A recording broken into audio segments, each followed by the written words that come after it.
तो hello everyone, आज की इस वीडियो के अंदर हम जानने वाले हैं शार्क टैंक के सेकंड एपिसोड के बारे में, जो कि है डार्जो। अगर आपने इसके बारे में प्रोनाउंस करोगे तो डार्जो या डार्जो करके एक आपको वर्ड मिलेगा।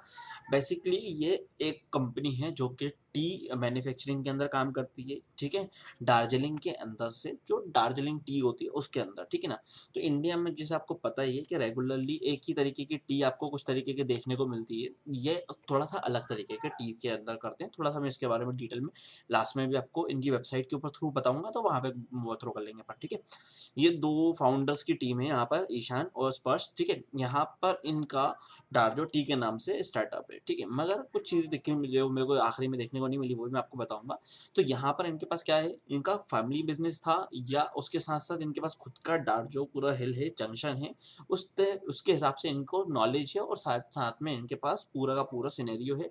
तो आपको बिजनेस बता दूं, चाय पत्ती का बिजनेस कुछ इस तरीके का होता है कि वो ना पहले बगीचों से तोड़ के चाय पत्ती बनाई जाती है। तो वो पूरा जो बगीचा बोलते हैं ना, उसको बोलते हैं ये लोग जंक्शन। तो इस तरीके का यहाँ पे सिनेरियो, ठीक है। यहाँ पर सिंपली इनका एक मेथड देखने को मिलता है, वो इनने यहाँ पे बताया हुआ है। यहाँ पर अगर आप इसको इस तरीके से देखोगे कि पैकिंग एंड डिस्पैच पूरा वहां से ही चल रहा है, मतलब कि पूरा A to Z काम इनका दार्जिलिंग से होके पूरा पैक होके उसके बाद जो डिस्पैच होता है जगह जगह पे, ये सिनेरियो इनके पास है, ठीक है। अब यहाँ पर बताते हैं जो दूसरी चीज, जब ये आए तो इनने सबसे पहले कुछ गलतियां करी और क्या क्या सिनेरियो रहा है। सबसे पहला तो इनने यहाँ पे जो अपने पूरा स्टोरी बताई, तो वो बहुत बेहतरीन थी ईशान की। जब उन्हें बताया कि कैसे हमारा रहेगा, सीन क्या रहेगा, वो मैं आपको बताऊंगा। उसके साथ साथ जब उन्होंने थोड़ा सा बताया कि भाई हमारी वैल्यूएशन क्या मांग रहा है, ठीक है ना। तो वो थी 30% फॉर 5%, ठीक है। 30 lakhs फॉर 5%। तो उसके अंदर कंपनी की वैल्यूएशन निकल के आ रही है 6 करोड़ रुपए। अब यहाँ पर 6 करोड़ रुपए निकल के आई। उसके बाद इन्होंने जैसे यहाँ पे बताया कि भाई देखो, हम यहाँ पे कई सारी तरीकों की चाय पत्ती चाय बनाते हैं, वो हमने यहाँ पे डिफाइन करी उसने किस तरीके से, मॉनसून बाय मॉनसून। मतलब ये एक बिजनेस जो है ना, इन्हें क्या बोला कि ये हम सारे प्रोडक्ट्स आपके लिए बनाएंगे अलग अलग। जैसे अपन लोग टेस्ट करते हैं, चाय पीते हैं, तो सिमिलर चाय होती है, मगर यहाँ पर हमने बोला कि हर सीजन में अलग तरीके के पत्ती और फ्लेवर्स फील होते हैं। तो वैसी तरीके से वही तरीके हमने चाय में डाले हैं, ठीक है।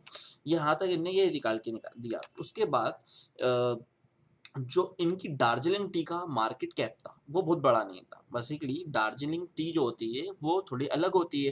तो जो टोटल मार्केट है चाय का, वो यहाँ पर इज़म कर रहा था 1.2 लाख करोड़ का, ठीक है।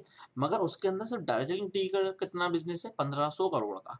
अब 1500 करोड़ भी बहुत बड़ी चीज़ है, मगर 1500 करोड़ अकेला इनके लिए नहीं है, क्योंकि 1500 करोड़ दार्जिलिंग टी का बिजनेस है, ठीक है ना। मगर यहाँ पे क्या हो रहा है, 1500 करोड़ यहाँ पे इनके अलावा भी काफी सारे लोग हैं जो दार्जिलिंग टी सेल करते हैं।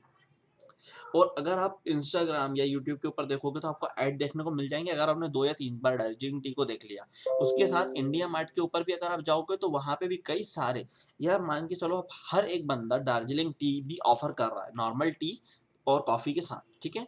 तो यहाँ पर ये अपना बिजनेस करते कैसे हैं वो अब समझ लेते हैं। इनके बिजनेस में दो मॉडल्स इनके लोग चला रहे हैं। एक तो डायरेक्ट सेलिंग का इनका प्रोडक्ट है, आपको दिख रहा है, आप जाओ परचेस कर लो। दूसरा जो इनने फोकस कर रखा हुआ था वो ये था कि सब्सक्राइब मॉडल।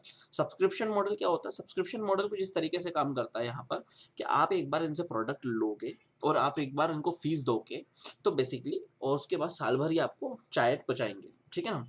जो भी नीड होगा, नेसेसरी होगा, वो कंबाइन करवा के, ठीक है। इसके ऊपर रिसर्च करके आप समझ सकते हो। मगर यहाँ पर नमिता ने बहुत सही चीज बोली कि इंडिया में सब्सक्रिप्शन मॉडल नहीं चलता, एडवांस पेमेंट नहीं चलता। यहाँ तक कि सोचो यार, यहाँ तो लोग सीओडी में ऑर्डर्स करते हैं, प्रीपेड ऑर्डर्स भी नहीं करते, तो यहाँ पे सब्सक्रिप्शन मॉडल कैसे काम करेगा।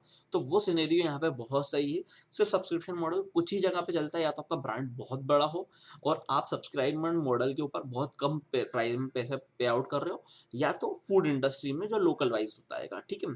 उसके बाद यहाँ पर इनका एक नया वर्ड आपको देखने को मिला होगा, वो मिला है यहाँ पर रन रेट, ठीक है ना। रन रेट क्या सिनेरियो होता है वो आपके ऊपर बताएंगे। जो यहाँ पर बिजनेस टर्म में रन रेट बोला जाता है, वो क्या होता है। यहाँ पर जैसे कि एग्जांपल के तौर पे समझिए कि एक बार उसने बोला कि हमारे मंथ की 1 महीने की सेल जो आ रही है वो 11 लाख रुपए आ रही है, तो 11 लाख रुपए का रन रेट हो गया। जैसे क्रिकेट में रन रेट चलता है ना, उसी तरीके से मंथ ऑन मंथ आपकी सेल क्या आ रही है उसको रन रेट बोलते हैं। तो यहाँ पे अजम्पशन उन्होंने 11 लाख रुपए सेल बताया, तो उसके हिसाब से इनका बिजनेस जो है वो लगभग एक 1.3 1.5 करोड़ के आसपास जा रहा है, ठीक है। यहाँ पे इनका ये सिंपल सिनेरियो आया। अब उसके बाद दूसरा एक जो टेक्निकल टर्म निकल के आया वो जो है जीटीएम। जीटीएम को बोलते हैं गो टू मार्केट, ठीक है ना। अब गो टू मार्केट क्या है, आप इन strategy, go to market strategy मतलब कि ये आपसे पूछ रहा था कि इनने बताओ कि आपका बिजनेस मॉडल आप क्या चाहते हो, आप किस तरीके से समझना चाहते हो। आप इनका ये संबल था हमको 5 साल में 100 करोड़ का बिजनेस बनाना है, ठीक है ना। तो 100 करोड़ के बिजनेस बनाने के हिसाब से वैल्यूएशन चल रहा है, बहुत बड़ा मार्केट नहीं है, अब तो तुमने एज्यूम भी कम करा। तो 100 करोड़ का मार्केट बनाने के लिए उन्होंने पूछा, तो उन्होंने बताया कि हम ये चाहते हैं कि भाई हमारे पास 2 तरीके से पैसा आ रहा है। मान लो 40% D2C ब्रांड बन के आ गया, तो 60% पैसा जो आएगा वो ऐसे आएगा कि 2 लाख लोगों को हम अपना सब्सक्राइबर बेस बनाना चाहते हैं। सब्सक्राइबर बेस अगर बन जाता तो ज़ाहिर बात है वो लोग सब्सक्राइब बने रहते हैं, मगर कुछ लिमिटेड ऑप्शन होता है कि कुछ लोग हटते जाते हैं और कुछ लोग नए-नए जुड़ते जाते हैं। तो ये सब्सक्रिप्शन मॉडल इनने बताया कि इस तरीके से रहेगा, ठीक है। उसके बाद जब पूछा गया कि आपकी कंपनी में प्रॉफिट है या लॉस है, मतलब प्रॉफिट कितना हो रहा है, क्योंकि आपने बताया कि भाई मैं 11 लाख रुपए की सेल कर रहा हूँ, 1 करोड़ की करी, तो पिछले साल करा क्या। तो उन्होंने बताया नहीं ऐसा नहीं है, हमारी कंपनी अभी लॉस मेकिंग कर रही है। तो वहां पे एक जो वर्ड यूज हुआ वो हुआ कैश बर्न। कैश बर्न क्या होता है, पैसे जलाना बेसिकली ये वैसे पैसे नहीं जलाए जाते। 11 लाख रुपए के बिजनेस करने के लिए इनको 2 लाख रुपए जो हैं उसमें लॉस जा रहा है, मतलब कि पैसा घूम के जब वापस आता है तो इनके पास वापस आता है 9 लाख। 11 लाख का माल बेचने पे 9 लाख रुपए आ रहा है, तो 2 लाख रुपए जो एडवर्टाइजमेंट में लग रहा है या किसी भी मार्केट स्ट्रेटेजी में लग रहा है जिसका रिजल्ट अभी नहीं आ रहा, उसको कैश बर्न बोलते हैं, ठीक है ना। बड़ी बड़ी कंपनियां भी फ्लिपकार्ट, अमेजोन, मिंत्रा सभी कर रही हैं, लॉस मेकिंग कंपनीज कर रही हैं, तो वो मैं आपको बताऊंगा, ठीक है।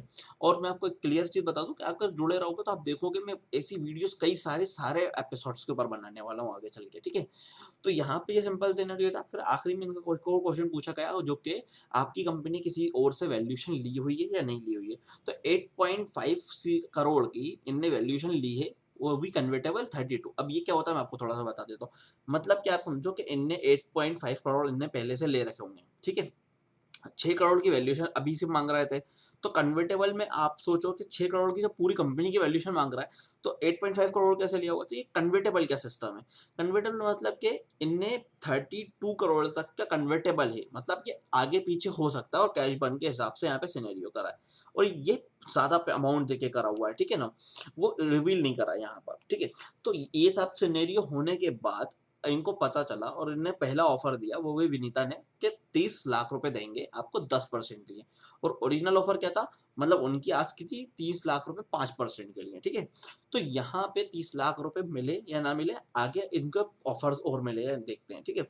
तो ये सिंपल सिनेरियो होने के बाद जब शार्क ने अपना डीलिंग करने के बाद अनुपम ने, ठीक है, अनुपम और पीयूष ने दोनों ने मिलके एक नया ऑफर इनको दिया, ठीक है। अब यहाँ तक अमन और आपकी अनमिता दोनों आउट हो चुके थे, तो इनने ऑफर को रिवाइज कर दिया, तो उनको दोनों को मिलके देना था। पर यहाँ पे तीनों कंबाइंड होगा, अनुपमा, हाँ वो अनुपम, पीयूष और विनीता, जो ये तीनों ने मिलके 30% दिए 15% पे। तो हर एक के 10 लाख रुपए लगेंगे 5% के हिसाब से। तो जिस बंदे ने अपनी वैल्यूएशन लगाई थी 6 करोड़, उनको यहाँ पे आखिरी आते आते 2 करोड़ हो गया। यहाँ पर कुछ सीखने वाली चीजें ये हैं कि इन लोगों में कॉन्फिडेंस की काफी कमी थी, ठीक है ना। स्टोरी टेलिंग बहुत अच्छी थी मानता हूँ, मगर वो आपको सिर्फ ब्रांड बेचने के लिए काम आ सकती है, पर फिगर्स भी बहुत जरूरी मैटर करते हैं, ठीक है ना। और अगर आप लॉस मेकिंग कंपनी हो साथ ही साथ में, मतलब मान लो, तो बहुत दिक्कत आती है। और साथ ही साथ में लॉस मेकिंग कंपनी के साथ बहुत बड़ा प्रोजेक्शन भी नहीं है, ठीक है। तो यहाँ पे ये डील क्लोज तो हुई, इन लोगों ने डील क्लोज करी। अब यहाँ पे मैं कुछ और चीज़ आपको दिखा दूँ। मैंने जो मेन चीज़ देखी हुई है वो क्या है, अगर आप इनकी टी पे वेबसाइट पे जाओगे, ठीक है, तो आपको इस तरीके की इनकी वेबसाइट देखने को मिल जाएगी, बहुत सिंपल है। तो मेरे सजेशन एक ही है, क्योंकि हम लोगों ने काफ़ी सारे लोगों को D2C ब्रांड बना के दिए हैं, काफ़ी सारे लोगों के लिए काम करा है। तो आप देखो यहाँ पे ये जो चीज़ इन्होंने करा है ना, ये सेकेंड या थर्ड इमेज इसके ऊपर काम आता है। फर्स्ट में इंसान को प्रोडक्ट कैसा दिखता है, फर्स्ट इमेज की जो फील आता है ना, वो इसमें कभी नहीं आएगा।